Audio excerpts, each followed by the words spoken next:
Oi, pessoal, eu sou Francislene Gelotti, sou pesquisadora da Embrapa Semiárido e trabalho com o tema mudanças climáticas e seus impactos em agroecossistemas, além de medidas de mitigação e adaptação para esses sistemas. E dentro dessa linha, que é uma linha tão ampla, né, nossas pesquisas estão voltadas tanto para cultivos de importância agronômica e também para espécies nativas da caatinga. Para as espécies nativas, uma das linhas que nós trabalhamos é o que a doutora Bárbara apresentou para vocês anteriormente, que é como esse aumento de temperatura, concentração de CO2 pode afetar desde a germinação até o estabelecimento das plantas. E uma outra é como que as mudanças climáticas, elas afetam, então, a ocorrência de patógenos em sementes e mudas da caatinga. Então, dentro desse tema, nós vamos apresentar aqui para vocês um pouquinho do que é esse nosso trabalho, tá? Então, nós vamos falar aqui um pouco sobre o clima e a ocorrência de doenças em plantas, quais os principais danos desses patógenos e sementes em mudas e as pesquisas que estão sendo realizadas dentro desse tema.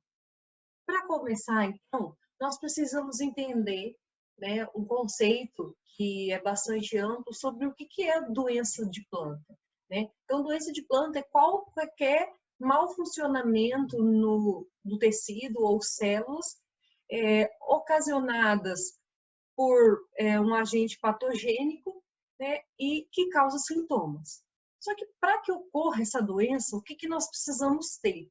É o que nós chamamos em fitopatologia do famoso triângulo da doença. Então, nós precisamos ter um patógeno virulento, um hospedeiro suscetível e o clima favorável. Se algum dos vértices desse triângulo não corresponder, não ocorre a doença. O que eu quero dizer? Se o nosso hospedeiro for suscetível e o patógeno ele for virulento, mas eu não tiver clima favorável, não ocorre a doença. O mesmo pode acontecer se eu tenho patógeno virulento, eu tenho clima favorável, mas eu tenho um hospedeiro resistente, tá? Então, para que ocorra a doença, eu preciso ter, então, essa interação desses vértices do triângulo. E aí, entra o tema mudança climática. Bom, mudança climática é qualquer alteração, né, no clima que possa ter ao longo do tempo, causado tanto por ação antrópica ou por uma variabilidade natural. E aí, como que a gente estuda essa parte? Bom, a gente precisa entender a primeira coisa. Está tendo um aumento da concentração dos gases do efeito estufa. Tá? Esse aumento nós podemos ver, e esses dados são dados medidos. Então, a gente vê aqui, por exemplo, a concentração do dióxido de carbono, que é um dos gases de efeito estufa. Nós temos outros, como o óxido nitroso, como o metano, né? E qualquer um deles, se você observar, ele tem aumentado a sua concentração ao longo do tempo. Tá? Então, o que nós temos aqui? Se a gente pegar aqui há 10 anos atrás, a concentração de CO2 na atmosfera era de 393 ppm. Se eu volto um pouquinho antes, logo quando eu comecei a trabalhar com mudanças climáticas em 2006, nós trabalhávamos com um valor de 379. Hoje, se nós pegarmos, esse aqui é um dado de 26 de abril, a concentração já está em 416 ppm. Mas por que, então, a gente fala nesse efeito estufa? Por que ele acaba, às vezes, sendo o grande vilão da história? Bom, acontece o seguinte, o efeito estufa ele é um processo natural que ele precisa ocorrer para que a gente tenha vida na Terra. Por quê? Para nós entendermos um pouco, vamos visualizar aqui, os raios solares, eles incidem sobre a superfície terrestre e eles são emitidos novamente para a atmosfera. Só que parte deles ficam retidos aqui na forma de calor, por isso que a nossa temperatura média ela varia de 15 a 18 graus. Mas o que acontece? Se não tivesse esses gases aqui, que formam como se fosse um cobertor, essa energia voltaria toda para o espaço. E aí nossa temperatura seria menos 15 graus, o que inviabilizaria a vida na Terra. Bom, e aí o que acontece? Como a gente tem ali um aumento da concentração desses gases, nós estamos tendo o quê? Uma maior retenção dessa energia. Por isso, então, nós temos os aumentos de temperatura. E quando se pegam os dados das anomalias de temperatura ao longo dos anos, nós vemos aqui, ó, que a partir aqui de 1990, essa temperatura ela só tem aumentado, né? Existe um dado do IPCC já, isso foi publicado em 2013, que nós tivemos de 1880 a 2012 um aumento de 0,85 graus. Tá? E aí, os cenários futuros, eles nos apontam uma elevação dessa temperatura em função do aumento da concentração dos gases do efeito estufa. E essa elevação, nós temos aqui diferentes cenários, que pode ser desde os cenários mais otimistas, onde nós vamos ter um mundo com uma menor concentração, que vai emitir menos gases de efeito estufa, ou um mundo que vai emitir deliberadamente e vai aumentar essa concentração na atmosfera. Então, pode variar de 0,4 graus até 4,8 graus. Isso vai depender das ações que vão ser feitas para conter, então, essa emissão dos gases do efeito estufa. E quando nós pegamos, então, as projeções regionalizadas aqui, o bioma Caatinga, essas projeções regionalizadas, elas confirmam, né, esses dados globais, que é um aumento da temperatura, tanto no verão quanto no inverno.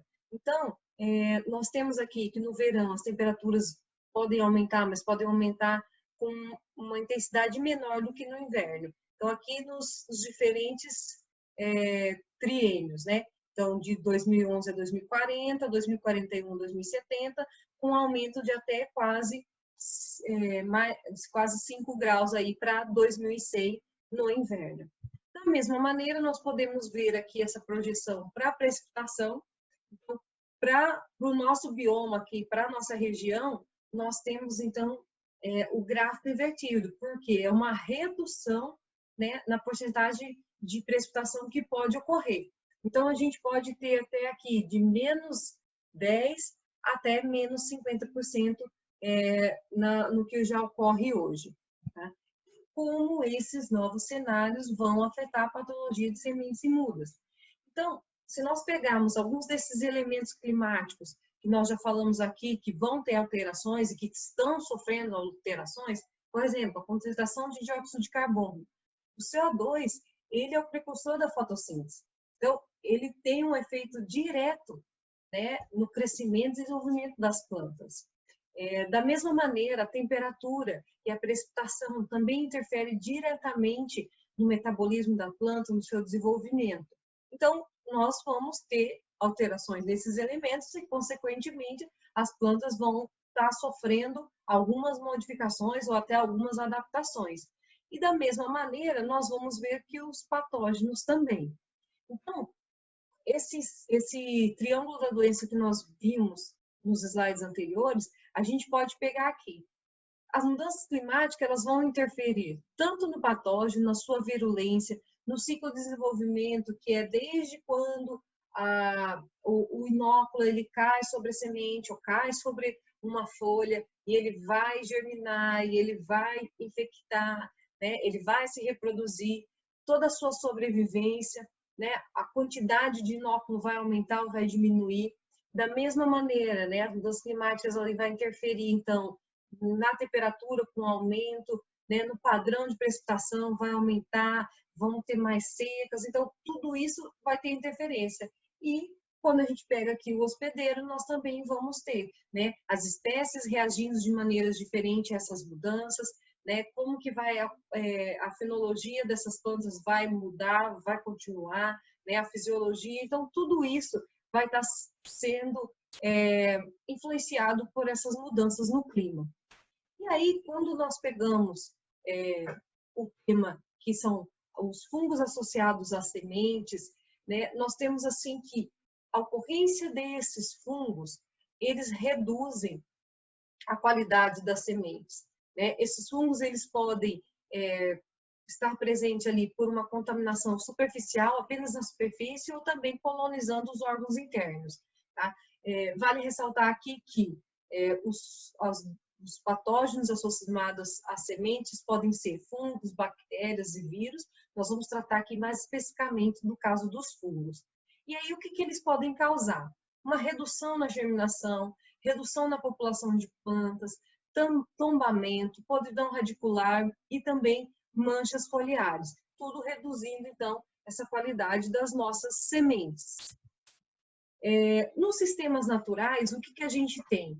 Uma alta taxa de mortalidade das plantas, elas estão atreladas à ocorrência de patógenos, tá?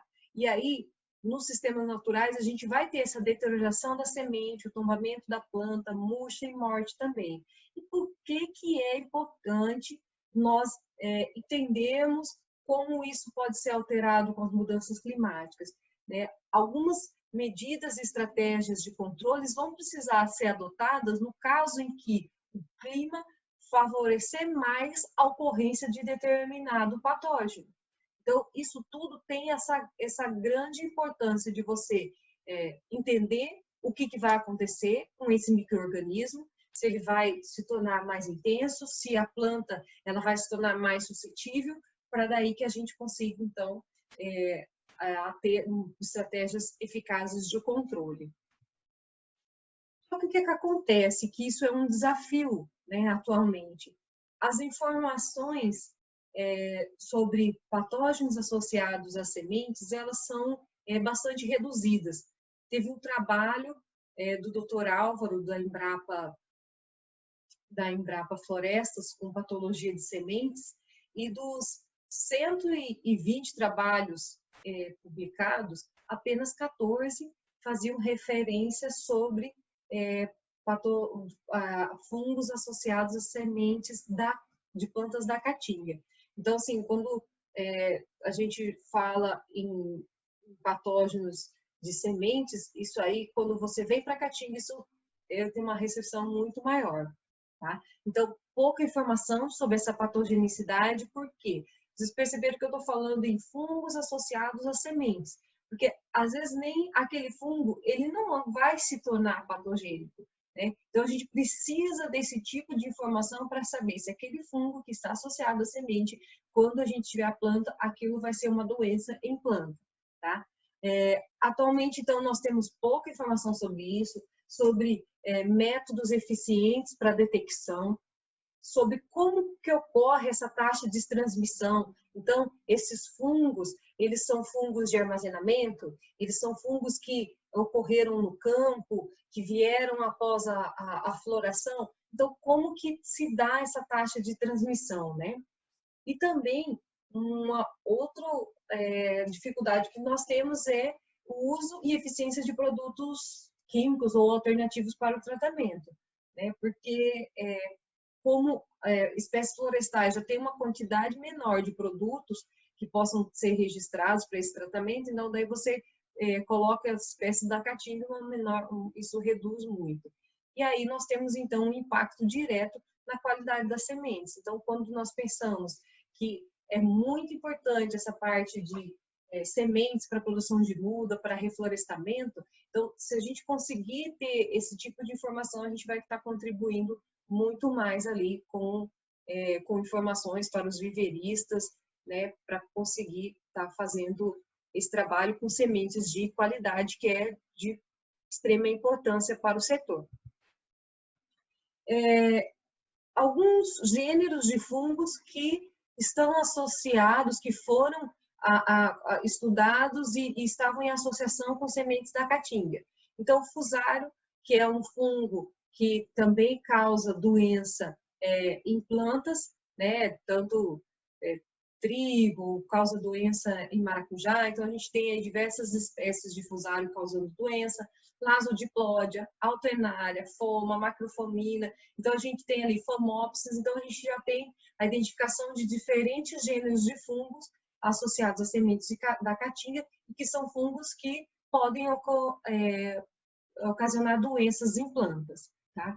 Além desses, nós também temos os gêneros Aspergillus e Penicillium, que são fungos de armazenamento, mas que reduz a viabilidade e a longevidade dessas sementes, que também foram detectados nos estudos que nós realizamos. E aí, quando a gente também estuda os patógenos que ocorrem em mudas e espécies da caatinga, a gente tem também, né, essa importância de estudar eles, porque eles reduzem a produção das mudas nos viveiros e aumentam o custo do reflorestamento.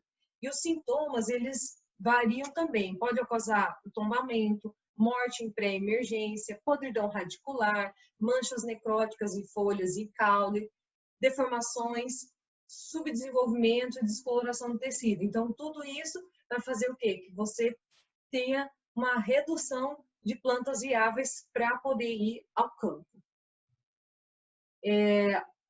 Alguns fungos que causam tombamento em mudas de espécies nativas, como Sclerotium, Fusarium, Rhizoctonia, Pseudocladium. Então, a gente tem aí essas espécies que podem estar vindo a ocorrer nos viveiros, né, nessas espécies da caatinga.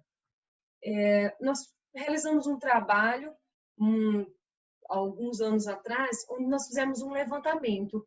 Quais possíveis fungos fitopatogênicos que poderiam estar nessas plantas em viveiros. E daí nós fizemos os isolamentos e detectamos, por exemplo, a ocorrência de oídio, tanto em aroeira como em baraúna, né? Alguns tipos de ferrugem, como uromíceas em jatobá, né? Um tipo de oídio também em ipê roxo, alternar em aroeira e pau-ferro, coletótrio em aloeira. Então, são todos fungos que eles são fitopatogênicos e que podem ocorrer em algumas plantas. Isso daqui nós encontramos em plantas de viveiros e também na caatinga mesmo, né? E aí, tendo esse conhecimento do que pode ocorrer, aí nós temos então que pensar quais as medidas que a gente pode ter para prevenir ou evitar que se tenha uma redução, por exemplo, na população de plantas nos viveiros. Alguns experimentos também nós realizamos em condições controladas. Então, lembrar para o semiárido, nós temos o que nós chamamos de câmara de crescimento, ou fitotron, né? Ele é como se fosse uma sala de 12 metros quadrados, onde nós conseguimos controlar temperatura, concentração de CO2, umidade e luz. E ali nós vamos realizando os experimentos para poder avaliar como esse aumento da temperatura vai interferir no desenvolvimento da planta e também na ocorrência dos possíveis patógenos que possam existir. Uma outra estrutura onde também são feitos esses estudos são as estufas de topo aberto modificada. Essa estufa de topo aberto, ela permite que a gente tenha a planta germinando diretamente no solo. E nós temos ali o controle da concentração de CO2, então você pode ver como que o CO2 ele vai estar interferindo no meio natural. É uma estrutura assim, bastante interessante, né, porque nos permite avaliar isso no ambiente natural, tá? Então, é uma das estruturas que nós temos para fazer esses tipos de estudos de impactos de mudanças climáticas. A partir dos estudos que nós fizemos, então vamos ver quais são os fungos que estão associados às sementes da caatinga. Então, vamos ver se a temperatura ela interfere para a detecção, então, desses fungos. Então, nós pegamos algumas espécies, aqui está um exemplo, angico, aroeira e o pereira, e nós avaliamos essas sementes armazenadas em 15, 20, 25, 30 e 35 graus. Então, a gente pode observar aqui, né, a gama de gêneros de fungos que ocorrem, tá? E de uma maneira mais resumida, então, quais são os fungos que a gente considera que são fungos fitopatogênicos, que causam doença em planta, que podem estar ocorrendo. Então, por exemplo, no angico, nós observamos que numa temperatura de 30 e 35 graus, a gente tinha a presença de macrofomina. Diferente se as sementes estavam em 15 até 25 graus, esse fungo ele não se manifestou, tá? Em aroeira, nós observamos aqui 3 gêneros que são fitopatogênicos, Phomopsis alternaria e curvalária. Então, só que esses 3 gêneros foram observados só nas sementes mantidas a 30 graus. Já em pereiro, nós observamos fungos fitogênicos associados a sementes de pereiro na temperatura de 20 graus. Então, Sclerotium, Cladosporium e Phomopsis. Então, a gente vê por meio desses estudos que os fungos eles vão sofrer influência tanto do hospedeiro quanto da temperatura ali onde ele vai poder estar se desenvolvendo.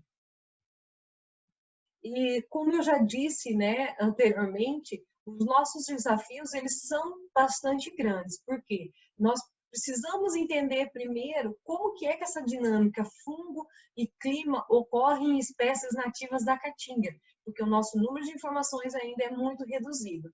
E a partir daí, o que nós precisamos? Eu acho que são os próximos passos também para a pesquisa, buscar estratégias de adaptação para a proteção de plantas.